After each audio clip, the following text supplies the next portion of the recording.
I think we started off slow in the first half. We didn't really play our game, especially on defense. We're a defensive team, and when we play good defense, that's usually when our offense goes flowing too. So we didn't really get in rhythm defensively, which made our offense not too good. And so we talked about it in halftime, and then we really came ready in the third quarter. So the third quarter was really the key for us. C'est pour moi. Il y a moi ce qu'il dit. Bon. Il dit qu'on est une équipe défensive et qu'on a été trop permissif sur la première mi-temps. Donc, en deuxième mi-temps, on a corrigé un peu le tir et ça a pu nous donner du rythme. Justement, c'est le coach qui a poussé une gueulante à la mi-temps ou pas? Yeah, I want to know if it's me who say that we have to play defense at the halftime. Oui, mais après, bon, moi je peux le dire après, les joueurs étaient conscients aussi. We all knew. Tout le monde savait qu'il fallait.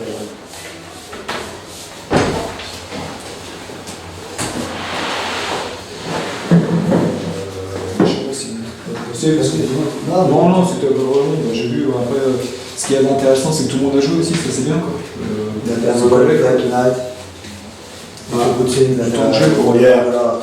No, it's good that everybody got some minutes. I mean, we have a lot of young guys, so it's good for them to get some experience, especially in a game like this where the team we played against really came ready. So it was good for them. C'est bien pour les jeunes qui prennent de l'expérience en jouant un petit peu sur ce type de match. Et lui, il prend bien ses marques, il est bien pour ici. You feel good here? Yeah, I feel great. It's been almost 2 months now, and getting used to the team, getting used to this physical type of play. But I like the team a lot. Like coach, I think we have a really special group this year, and it's going to be fun to see how we do. Il n'a jamais vu un coach aussi fantastique. Alors, que ça se passe bien pour lui, qu'il aime bien l'équipe et qu'il sent bien. Et qu'il a dû s'adapter par contre au niveau physique du championnat. Il vient de... Non, il découvre le championnat. Oui, il découvre. Et qu'est-ce qu'il en pense justement du championnat? Well, he was in the championship. Yeah, let's go. Yeah, for the teams in France, with the team that we play for the moment. Bon, il y en a pas beaucoup joué au complet aussi. Donc, il pense que c'est très physique, que ça joue dur, ça joue bien.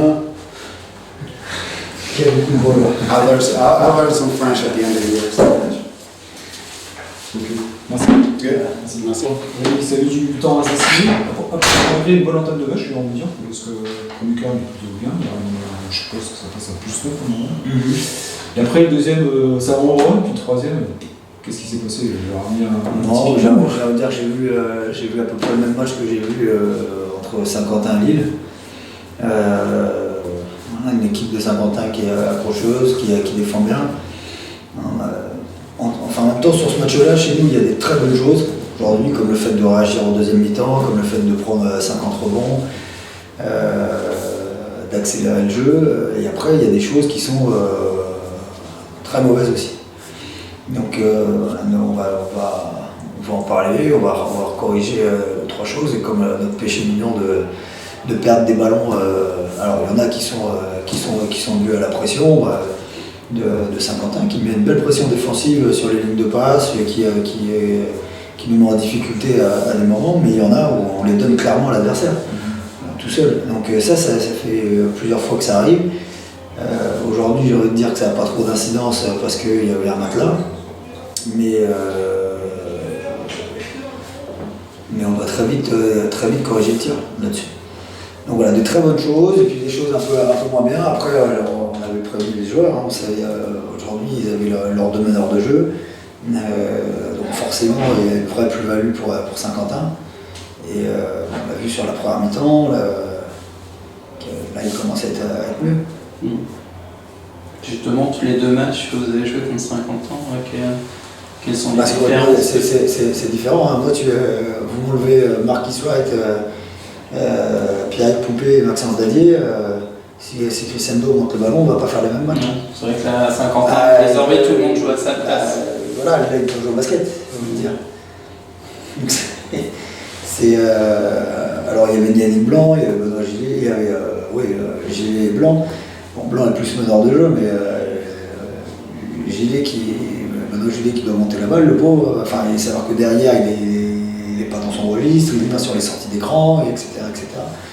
Donc on ne peut pas juger Saint-Quentin sur les 2 premiers matchs de Leaders Cup, ce serait une bêtise. Donc là aujourd'hui on a vu clairement, et le 3e quart-temps, on accélère, nous on a du rythme.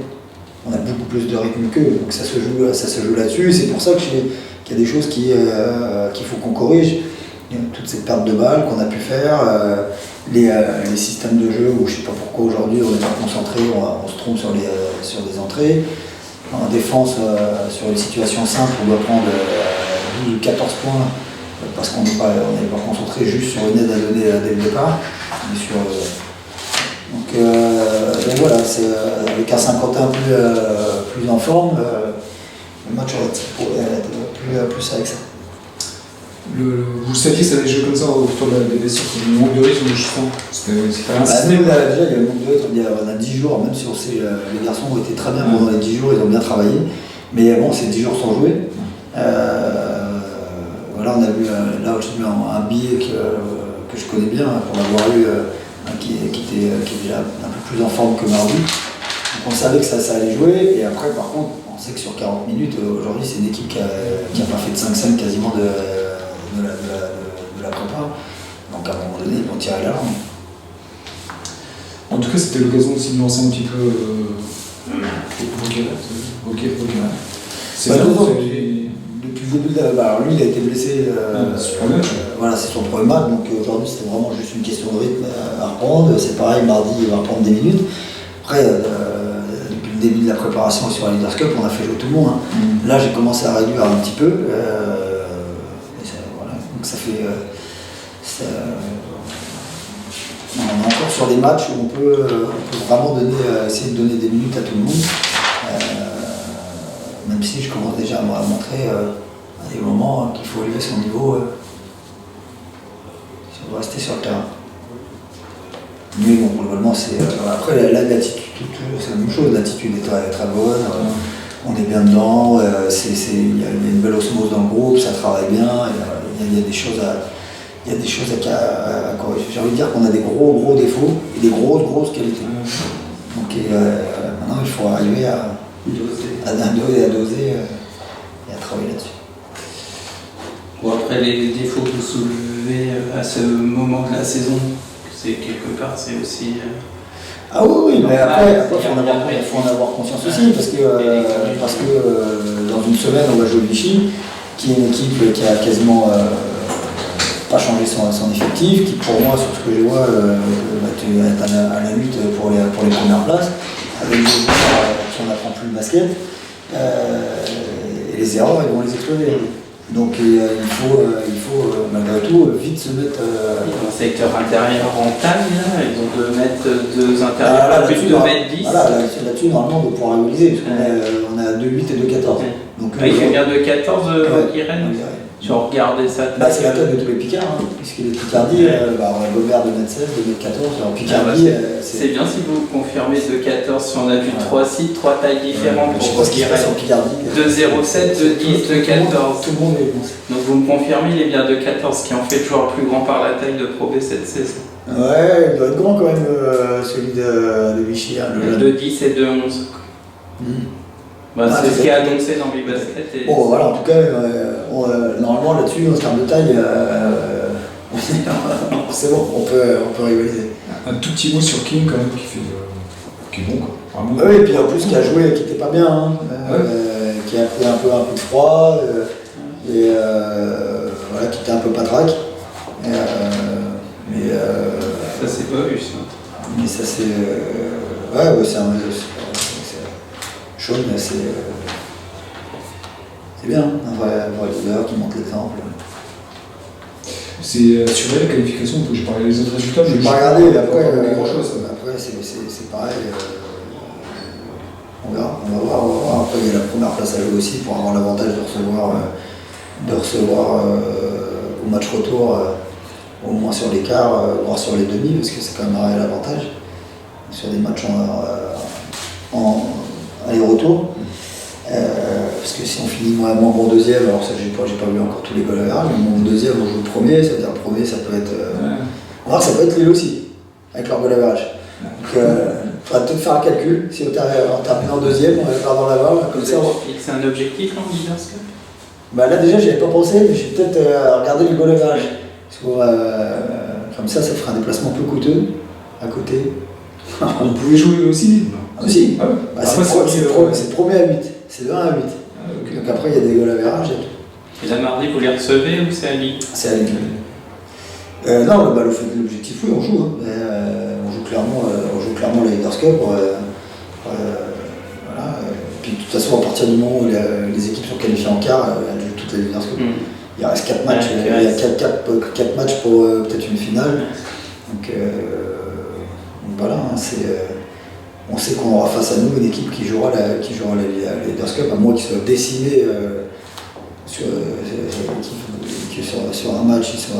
Sinon, si les équipes sont au complet, les matchs on les joue. On continue à faire tourner un petit peu ou on resserre encore un peu ce soir, mardi à 3 jours? Non, mais après, honnêtement, de toute façon, je pense que après, il y a le management aussi dans la semaine, c'est-à-dire que ça, c'est ce que les gens ne voient jamais. C'est les entraînements, etc. C'est ce qui se passe, les états de forme, est-ce qu'on remplit les objectifs et est-ce qu'on est bon la semaine à l'entraînement, ça aussi, ça a un impact. Maintenant, clairement, on a une équipe qui peut jouer à 10. Tant que les joueurs nous montreront à chaque fois qu'ils peuvent jouer à 10. Après, c'est pareil, on a des profils aussi un peu différents, donc il y a peut-être des matchs où on a un JP qui peut jouer 4, on a un Rigaud qui peut jouer 5 mobiles, on a des grands à l'intérieur. Donc voilà, il peut y avoir aussi des choix. Mais aujourd'hui, j'ai envie, comme mardi, d'impliquer tout le monde. Qui prennent des minutes et puis qui performent. Mais il faut performer aussi. J'ai une petite question sur De La Tibonnière qu'on a vu en N1 la saison dernière. Comment jugez son adaptation à la Pro B? Gros défaut, grosse qualité. Pareil que l'équipe. Il a une grosse qualité.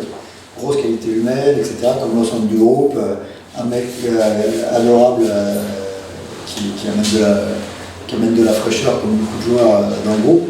Mais voilà, sur le terrain, c'est quelqu'un qui découvre ce niveau-là.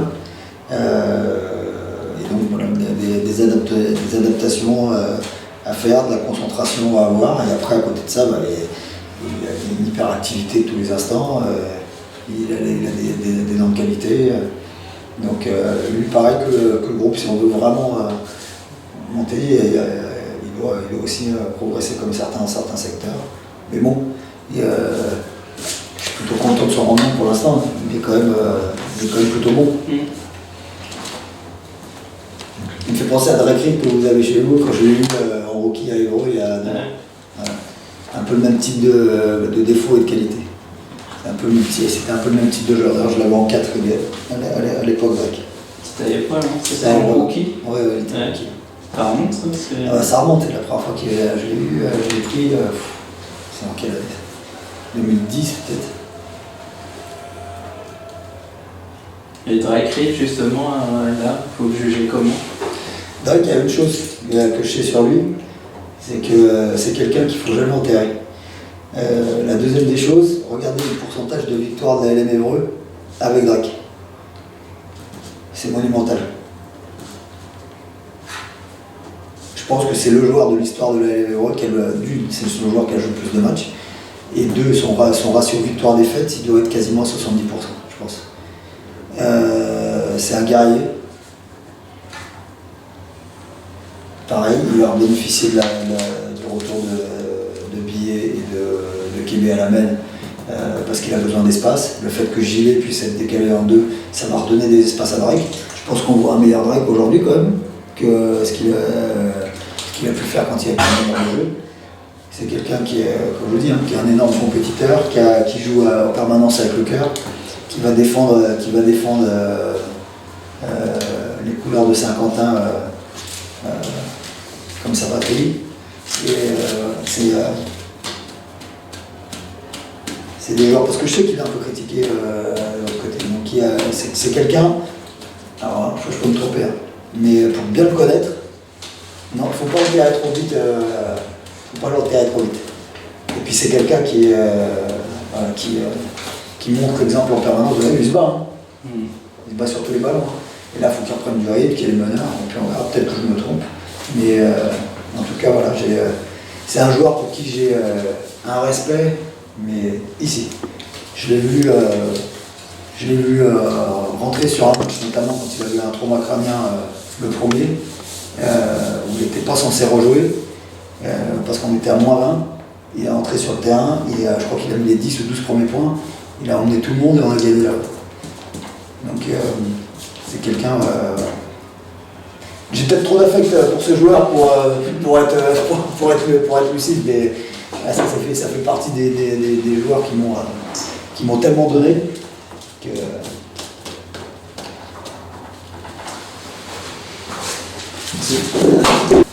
Benoît, ça a été un match jusqu'à la mi-temps, puis après ça a été le trou noir dans le troisième quart-temps. Comment tu l'expliques? C'est ça, c'est comme le match précédent, c'est le troisième quart-temps qui nous coûte le match. On perd de 23 points. Donc voilà, on avait parlé à la mi-temps pourtant. On savait qu'il fallait bien recommencer le match. On savait que Denain allait être agressif. Et voilà, on s'est fait surprendre quand même. Et voilà, c'est dommage. Tu as des explications? Oui, ils ont été plus agressifs que nous. Ils ont pris des rebonds offensifs qui leur ont donné des chances supplémentaires pour marquer. Ils ont fait des stops en défense. Nous, on n'a pas assez bougé le ballon. On a voulu trouver des solutions un peu rapides. Derrière, ils ont couru, ils ont marqué des contre-attaques. Ça a été plus facile pour eux. C'est dur. Vous avez vu de saison?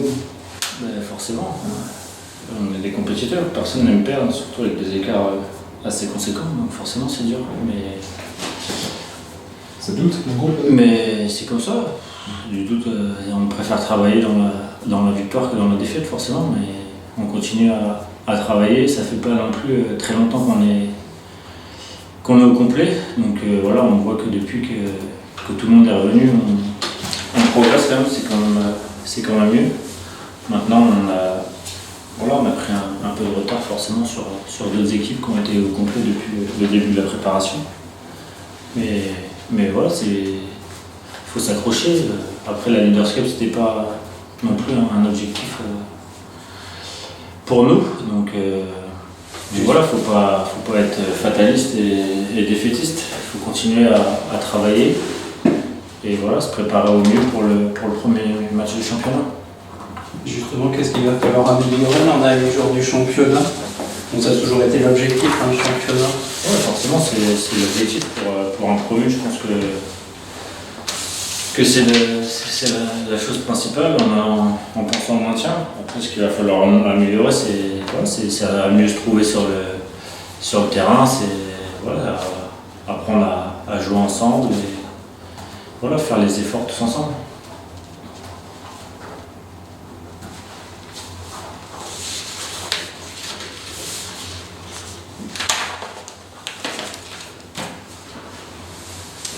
Merci Thomas. Merci. C'est bon, allez. Vas-y.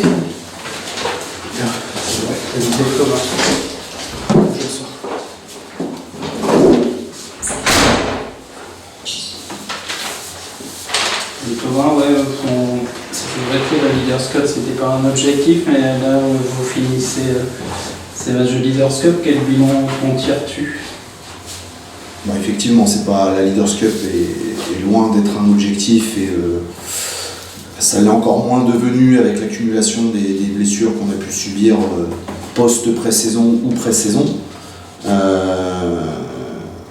bilan que j'en tire, c'est qu'aujourd'hui on est encore en pleine construction. Entre guillemets, c'est le deuxième match presque au complet, parce qu'il ne faut pas oublier que en fait, même si là on a l'effectif complet, on a Vladislav qui remplace Alexis, c'est pas l'effectif de base. Donc voilà, c'est le deuxième match avec avec au moins le retour des meneurs, avec les postes 2 qui peuvent jouer au poste 2, les postes 3 qui peuvent jouer au poste 3. Pareil, il y a Philippe qui a joué quasiment toute la prépa sur le poste 5, qui revient un petit peu sur le poste 4. Voilà, le bilan, c'est qu'aujourd'hui, on a un retard qu'on a accumulé. Maintenant, on voit aussi que on avance. Donc voilà, il faut continuer à travailler, garder la tête haute. Aujourd'hui, ça va commencer à compter à partir de la semaine prochaine. Donc voilà, il faut rester sur notre ligne de conduite, notre objectif, et puis repartir au travail rapidement pour continuer à avancer collectivement. Comment t'expliques que ton équipe qui était dans le coup jusqu'à la mi-temps s'effondre comme ça aussi brutalement? Je sais pas s'il y a des explications à chercher. Il y a deux choses. Il y a on a laissé des petits paniers à Denain sur des rebonds off et du jeu tout-terrain, chose qu'ils exploitent très bien.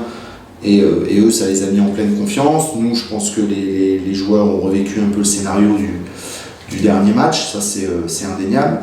Et puis après, je pense aussi qu'aujourd'hui, sur une intensité telle, il est difficile de tenir 40 minutes.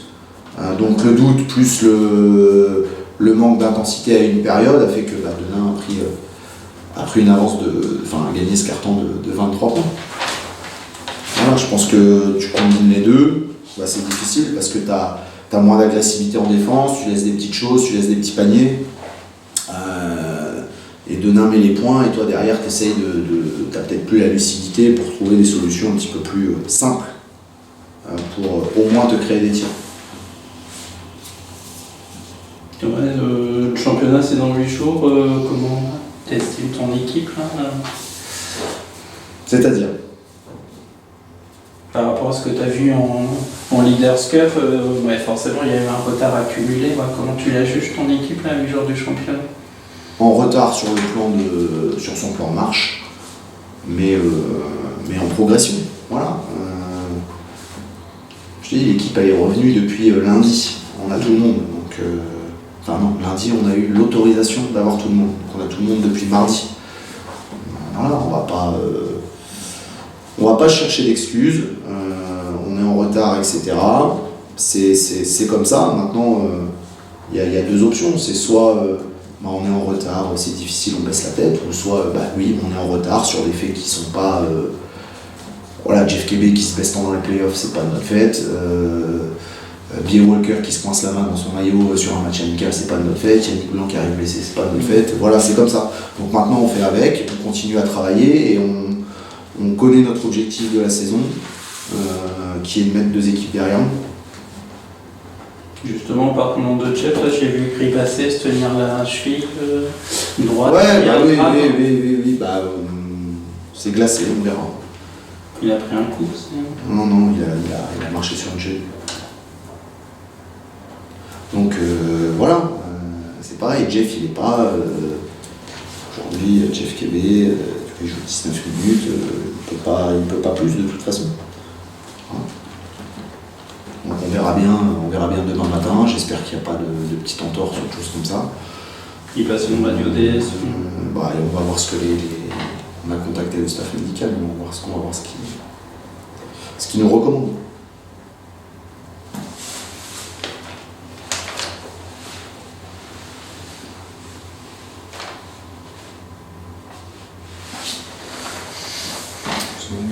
Merci.